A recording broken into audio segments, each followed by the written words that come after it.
waxay ku daraysaa cusbo aad u badan aan kuugu daree ninku waxa uu qabaa cudurrada macaanka iyo dhiigkarka waxay iska eegaysaa hareeraha iyadoo ka cabsi qabta in la arko falka iyo shirqoolka ay u maleegayso gabadha lala qabo oo ay aad uga masayrsan tahay hadda waxay dib ugu ororday qolkeedii waayo waxay dhigtay shirqool halisa lama oga sida uu xaalku noqon doono balse aynu ka war sugno siday wax u dhacaan waatan minyaradii iyo xaajigeeda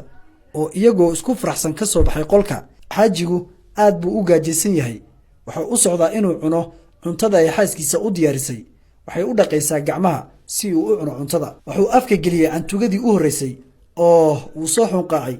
ilbiriqsiyo ayuuna dareenkiisu isku bedelay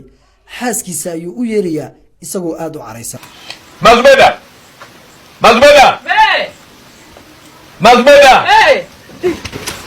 waxa uu ku leeyahay waad og tahay inaan xanuunsanahay maxaad cuntada ugu dartay cusbadan badan ma inaad idishaad rabtaa cadow baa tahay dhadhami cuntada aad ii keentay aad ayay u naxday markii ay cantuugadii u horreysay waayo xaalku waa ka duwan yahay siday ogeyd maya xaaji anigu sidan ma yeelin cuntada sidan ma ahayn ayay ku cataabaysaa balse dheg jalaq uma siin wejiga ayuu ka dharbaaxay isagoo aad u xanaaqsan horaa loo yidhi sir naageed lagama salgaaro sheedda sare ayay ka qaawisaysaa sida uu xaalku yahay iyadoo ku faraxsan dabka ay ka dhex shiday sayigeeda iyo minyarada lala qabo allah